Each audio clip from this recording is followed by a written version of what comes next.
2. This is my interview project, and I am Joseph Stedeford.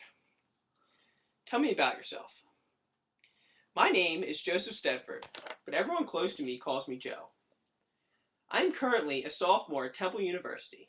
Before attending Temple University, I grew up in Lower Merion and attended Lower Merion High School. Previous work experience I've had is, last summer I worked for Pass LLC as a paid student intern.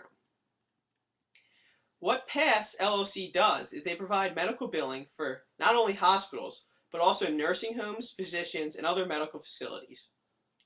Working for Pass, I got to get the experience of working in an office with many other coworkers, something none of my other jobs gave me the experience of doing.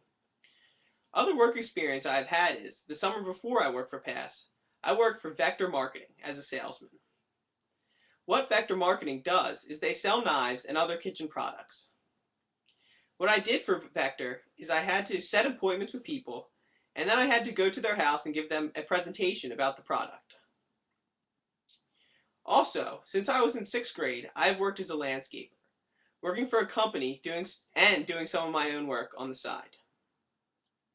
Some positive characteristics about myself that will help me in the workforce are hard work and dedication. Whenever I get a job or a project to do in school, I always put 100% into it. If I have to learn a new skill for a job, I will work at it until I can do it almost perfectly. For example, when I worked for Vector Marketing, I started making the lowest amount of commission on my sales, like all new employees do, which is 10%. In order to improve on my commission, I had to reach certain sales numbers. Through hard work and dedication, halfway through my 2nd month working for Vector Marketing, I was already making 30% commission on all my sales. Some other qualities that will help me in the workforce are I am very easygoing. It is very easy to get along with me, which will help me fitting into an office and also fitting into teamwork, which is very common in the workforce.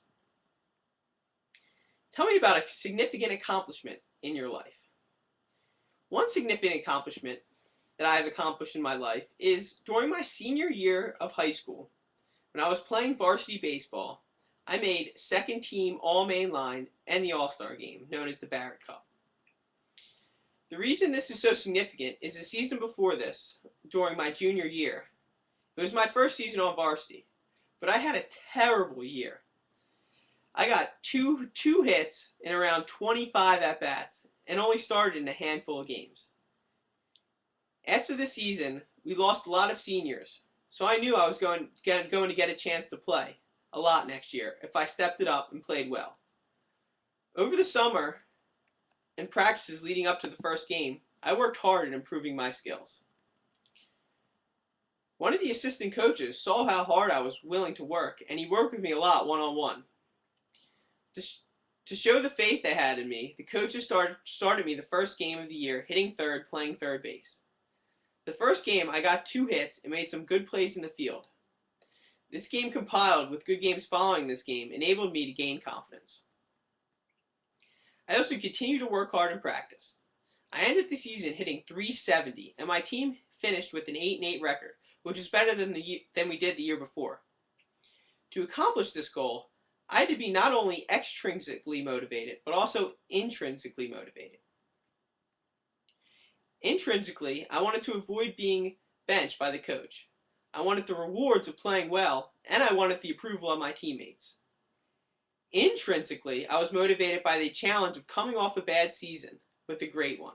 I also wanted to learn and study the skills of the game and know what it takes to be a great baseball player. Obviously, I do not want to have a bad start with the company that first hires me, but I can use that hard work to have instant success at my next job. Tell me about something you have learned in class. One thing I have learned taking the class Human Resource Management is the importance of culture and what goes into culture in order to have a successful business.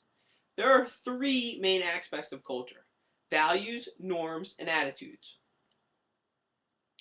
Norms are standards for behavior that support a company's ways of doing things, while attitudes are a group of ideas, values, and beliefs that control how one will react to a situation, person, or a group.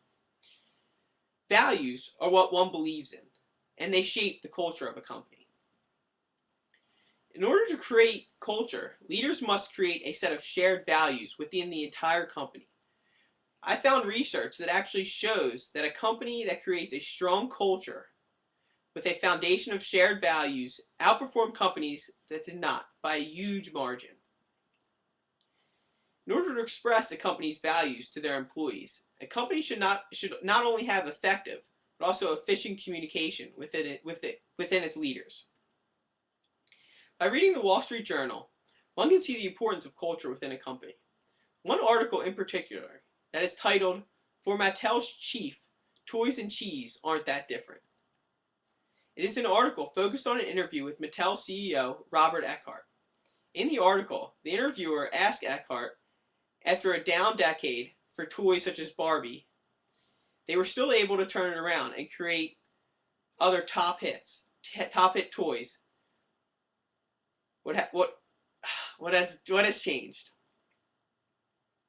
In response to this question, Eckhart talks about how they changed their culture, which used to be focused on leadership development, but now they focus on innovation. The change propelled the company, and they're excited to hopefully have a successful holiday season. Thank you for giving me the time to interview for this job. The end.